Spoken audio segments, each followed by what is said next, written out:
नमस्कार भाई माने आपण मानक मोर फेर गोटे वीडियो दी स्वागत। आयर वीडियो दी अच्छी अंगनबाड़ी जेते कर्मी माने अछन अंगनबाड़ी सुपरवाइजर माने जेन अछन ताकर दरमा बढ़ीची तो केते केते दरमा बढ़ीची और केते टुआ पाइबी आर केमेनु पाइबी और काଣା काଣା करबी जे से बाबदरे आयर वीडियो अछि तो वीडियो मूलरू लास्ट तक देखबे ଆଉ ଅଧାରୁ ସ୍କିପ୍ କରିନେଲେ କିଛି ବୁଝି ନି ପାରନ୍ ତ ଭିଡ଼ିଓ ଭଲ ଲାଗବା ବେଲେ ଲାଇକ୍ ଟି କରିବେ କମେଣ୍ଟ କରିବେ ଆଉ ସାଙ୍ଗମାନଙ୍କୁ ହ୍ୱାଟ୍ସଆପ୍ ଫେସବୁକ୍ରେ ସେୟାର କରିବେ ଆଉ ଚ୍ୟାନେଲ୍କେ ନୂଆ ହେଇକି ରହିଛନ୍ ବେଲେ ସବସ୍କ୍ରାଇବ୍ କରି ବେଲ୍ ଆଇକନ୍କେ ଦବେଇ ଦେବେ। ତ ଭିଡ଼ିଓ ଷ୍ଟାର୍ଟ କର୍ମା ଦେଖୁନ୍ ଆଗ୍କେ। ଯେନ୍ ମାନେ କି ଅଙ୍ଗନବାଡ଼ି मास्टर वर्कर हेल्पर माने जेन माने अछन सेदा कर लगी वीडियो है हमर राज्य सरकार सेदा कर लगी बड़े खुशी खबर आनिछन तकर दरमा बुद्धि ହେଇଛି ଆଉ केते केते टुआ पउछन जे से बाबदरे कहमी ଆଉ ଅଲଗା लोग बेले ई वीडियो नै देखुन आपण मनकर लगी किछि काम रटा नेसे इटा अंगनबाड़ी लगी है ଆଉ तार हेल्पर मानकर रांधनी जेन कहसन से मानकर लगी है ଆଉ जेन अछन से अलगा लोक लगी रहनेसे बढ़िला अंगनबाड़ी कर्मी ओ सहायिकांक पारिश्रमिक एणिकी पाइबे बढ़िला भत्ता टंका। राज्य सरकार अंगनबाड़ी कर्मी को खुशी खबर देछंती मुख्यमंत्री नवीन पटनायक अंगनबाड़ी कर्मी दरमा वृद्धि नहीं गुरुवार घोषणा करिसंती। अंगनबाड़ी कर्मी माने पूर्वरु 7500 टंका दरमा पाउथिले बेले एणिकी दरमा वृद्धि करा जायछि अर्थात अंगनबाड़ी कर्मी दरमा 7500 रु 10000 को वृद्धि करा जायछि।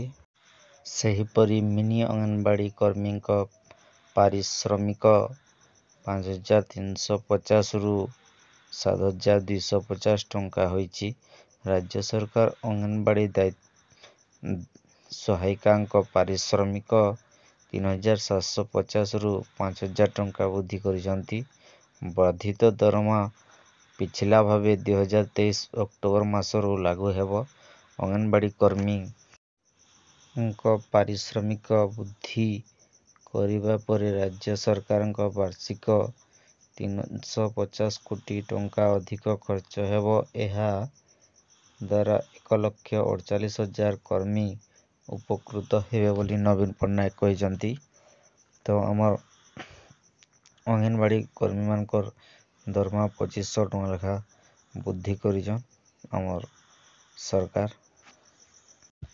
वीडियो मूलरू लास्ट तक देखो अधारू स्किप कर देले किछि बुझी नै पारन तो वीडियो जदि भल लागुछि बोले लाइक करबे कमेंट करबे व्हाट्सएप फेसबुक रे वीडियो के शेयर करबे और चैनल के नुआ आगे चुनबे सब्सक्राइब करबे का करबे जेतेले मुई वीडियो अपलोड करमी सर्वप्रथम आपण माने पहला देखि पारबे और सब बोले चैनल रे परफेक्ट वीडियो मिलसी 100% गारंटी जेनटा हेटा ही मिलसी और फेक वीडियो ने होय।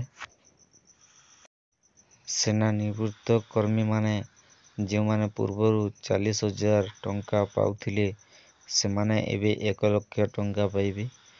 30,000 पाउथिबा कर्मी माने 75,000 टंका ओ दुर्घटनार शिकार होई आंशिक अकर्मण हेले 1 लाख टंका सहित सहायता मिलिबो बोली हम राज्य सरकार घोषणा करिसंती।